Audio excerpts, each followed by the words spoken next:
Salut, bienvenue sur ma chaîne. Moi, c'est l'évangéliste Jérôme Koum. Je suis très content de t'avoir pour cette nouvelle séquence vidéo. Alors, si tu ne connais pas ma chaîne, Avec Jésus, c'est possible. Je t'invite, n'est-ce pas, à la découvrir parce que il y a de cela, c'est un temps, nous publions des vidéos. Je t'invite à aller découvrir les vidéos précédentes. Et si se trouve que tu n'es pas abonné, je t'invite à t'abonner, à aimer nos vidéos et à les partager afin que un plus grand nombre de personnes soient touchées par les contenus que nous développons. Nous sommes axés beaucoup plus dans des thématiques chrétiennes parce que nous sommes chrétiens. Ici, dans cette chaîne, nous prions pour les malades, nous abordons des sujets d'actualité. Nous pouvons aussi, lorsque l'occasion nous est donnée, faire des publi-reportages en ce qui concerne par exemple des événements d'évangélisation ou d'implantation d'église que nous pouvons avoir à exécuter sur le terrain. Alors sur ce, aujourd'hui je souhaite aborder un sujet assez important.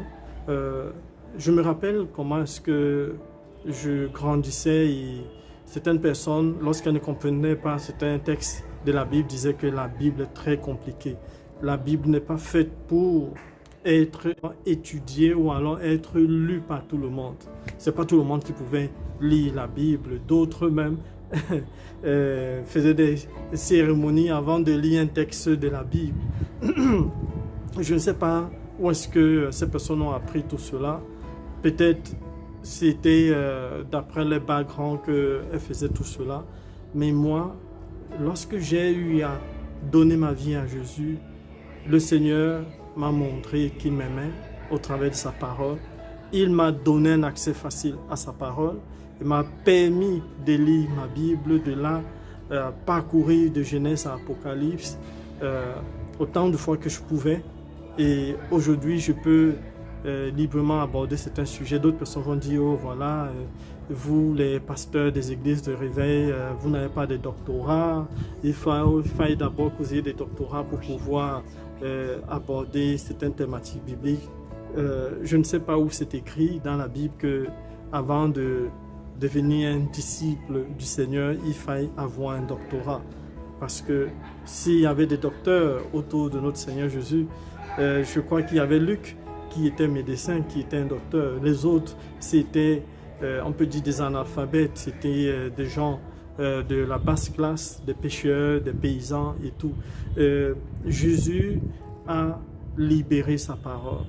Jésus, le jour de sa mort, le voile du temple s'est déchiré parce que Dieu voulait que tout le monde ait un libre accès à la connaissance de la parole de Dieu.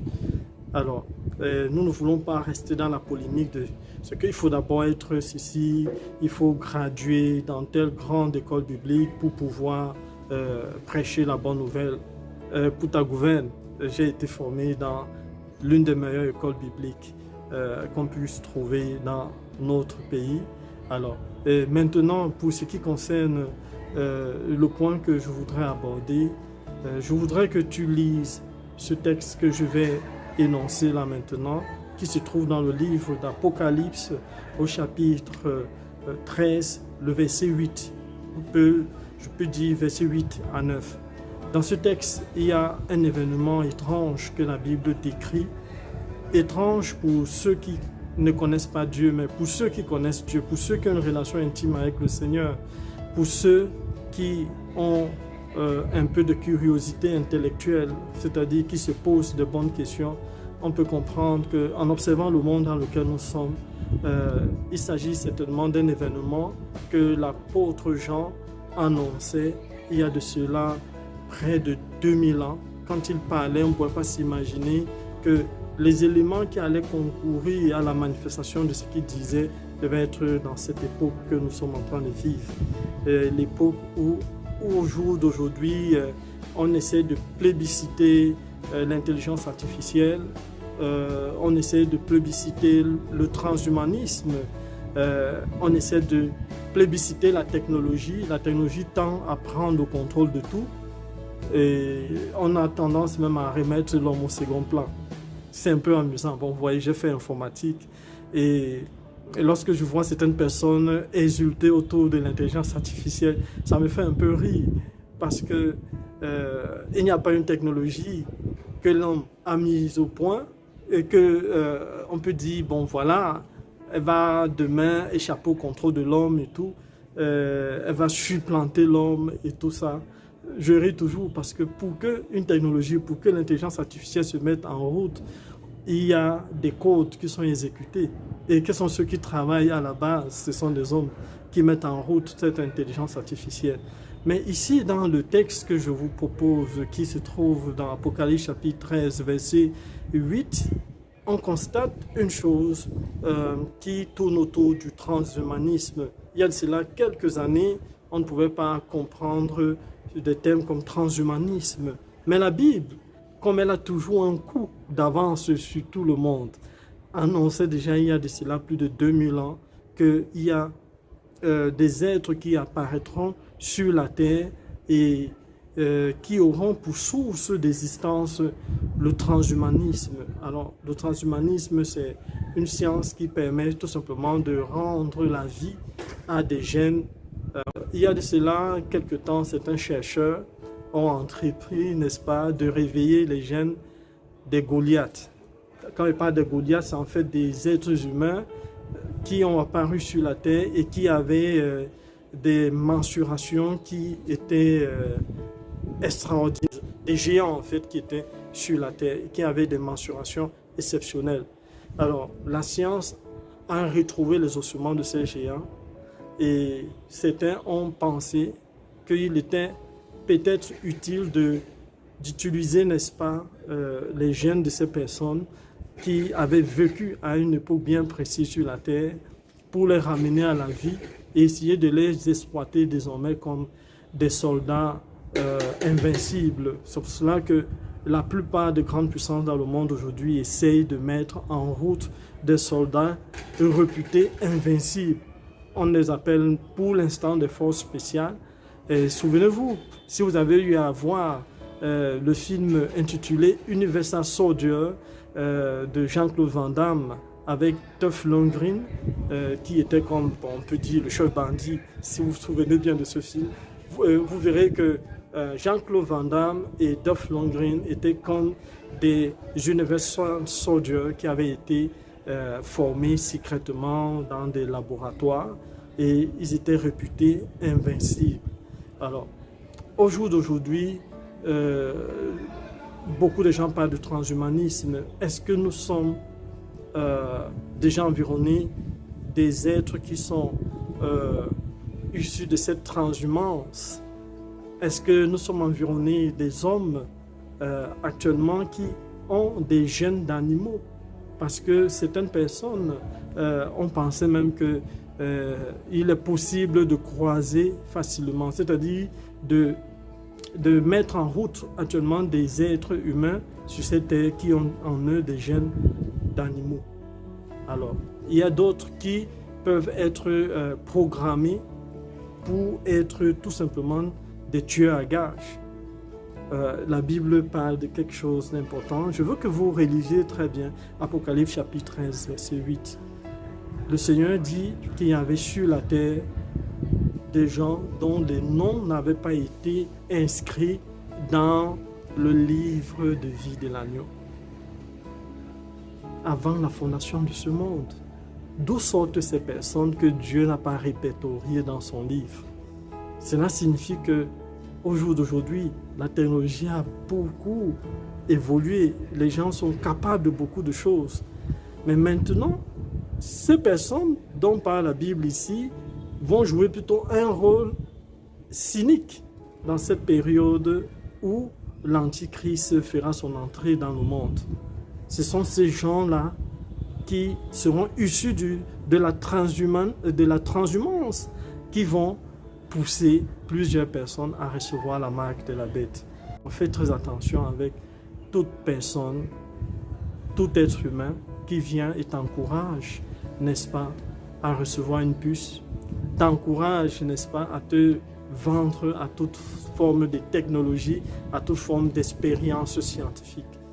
Parce que ces personnes issues de la transhumance n'ont pas l'Esprit de Dieu en eux, n'ont pas le recul que les êtres humains que Dieu a créés ont.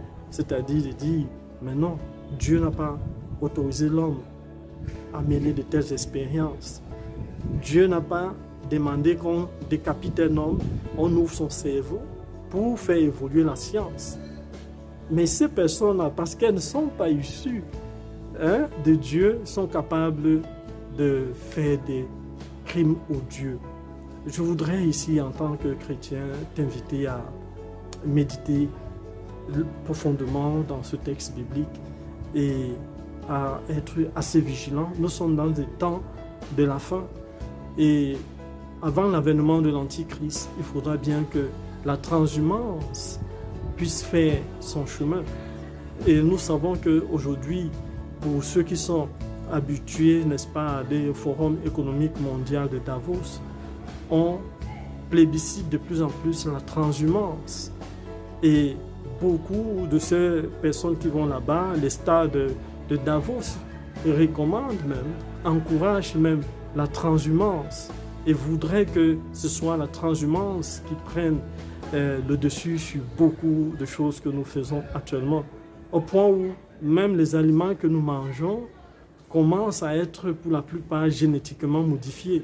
Parce qu'à la fin, on voudrait que les êtres humains qui sont sur la face de la Terre deviennent tous des êtres génétiquement modifiés. Faisons attention. Essayons de rester très éveillés, bibliques. Prenons la peine d'observer le monde dans lequel nous sommes. Prenons la peine de chercher nous-mêmes comment faire pour nous nourrir de manière bio, si je peux dire. Parce que la majeure partie des choses que nous trouvons à portée de main au jour d'aujourd'hui ne sont pas très recommandables. Dieu nous prévient déjà. Beaucoup de gens recevront la marque de la bête, pas peut-être parce qu'elles auront été sournoisement et indirectement, génétiquement modifiées. Il faut faire très attention. Pour te modifier génétiquement maintenant, il y a plusieurs moyens. Il faut que tu manges beaucoup des OGM. Et les OGM, souvent la science dit oh non, ça ne fait rien, il n'y a aucun problème, tu peux y aller et consomme ce que tu veux. Mais des années plus tard, oh mais non, mince, on vient de se rendre compte d'une chose, c'est que en fait, le maïs, les arachides génétiquement modifiés que vous avez consommés la dernière fois là, ont la particularité de pouvoir transformer ou alors modifier génétiquement ceux qui les consomment. Mais voilà, vous serez déjà pris au piège, quoi. Donc, Jésus-Christ nous aime. Jésus-Christ nous demande d'être éveillés. Je souhaite que tu sois éveillé, mon frère, ma soeur. Sois éveillé. Je ne dis pas que tu dois avoir peur de tout. Oh, ceci. Aie recours à la prière. Sanctifie tout ce que tu fais. Présente ça à Dieu. Quand tu veux manger, tu veux boire ton eau, tu veux boire ton jus de fruits, présente ça à Dieu. Demande que le Seigneur sanctifie parce qu'il nous a recommandé de le faire. Mais ne soyons pas dupes. Ne vivons pas comme des animaux. Parce que pour celui-là qui ne prend pas la peine de prier, de rendre grâce à Dieu, de lui présenter ce qu'il va consommer, il est possible qu'il écope de toutes les saletés que la Bible annonce. Parce que la Bible nous annonce qu'il y aura beaucoup de pourriture, de souillure dans le monde. Mais pour ceux qui sont éveillés, ne seront pas touchés. Mon souhait, c'est que tu ne sois pas touché. Si tu as déjà fait l'expérience de donner ta vie à Jésus, je bénis Dieu pour toi. Je t'encourage à tenir ferme, à être éveillé, à avoir toujours du recul, à te poser de très bonnes questions sur les technologies à venir. J'aime bien écouter Elon Musk. J'aime bien écouter Donald Trump et toutes ces personnes qui parlent des capacités, du potentiel des IA. Oui, bon d'accord, l'IA est importante lorsqu'il faut peut-être télécommander son portail à distance. Oui, c'est bien, on peut utiliser l'IA à ce niveau. Non, tu peux programmer l'arrosage de ton champ à distance. Oui, c'est bon, l'IA en ce moment est utile. Mais quand il en vient de ta santé, de ta connexion avec Dieu, il faut faire très attention. Alors je te souhaite, n'est-ce pas, un bon moment, n'est-ce pas, de méditation à la parole de Dieu. Et je voudrais t'inviter, si tu n'as jamais donné ta vie à Jésus, à aller en dessous de cette vidéo pour trouver une prière d'engagement. Par ce moyen, tu vas devenir un véritable disciple de Jésus. Pas parce que tu auras seulement donné ta vie à Jésus. Parce que beaucoup de gens donnent leur vie à Jésus, ensuite rentrent dans le monde. Non, tu vas trouver des conseils qui vont t'aider à persévérer dans ton engagement à servir Dieu. Parce que ce qui te fait de toi un chrétien, c'est la grâce que Dieu t'accorde. Mais aussi, c'est ton engagement personnel. Beaucoup de personnes, lorsque elles ne sont pas sérieuses dans leur engagement, elles ne font pas long feu. Alors, je prie que Dieu te bénisse, qu'il bénisse ta famille, tandis que nous soupirons après le retour de notre Seigneur Jésus. Je t'invite à prêcher la parole de Dieu autour de toi. Je t'invite, n'est-ce pas, à être un apôtre de l'amour, un apôtre de la paix. Que Dieu te bénisse et à très bientôt. Merci.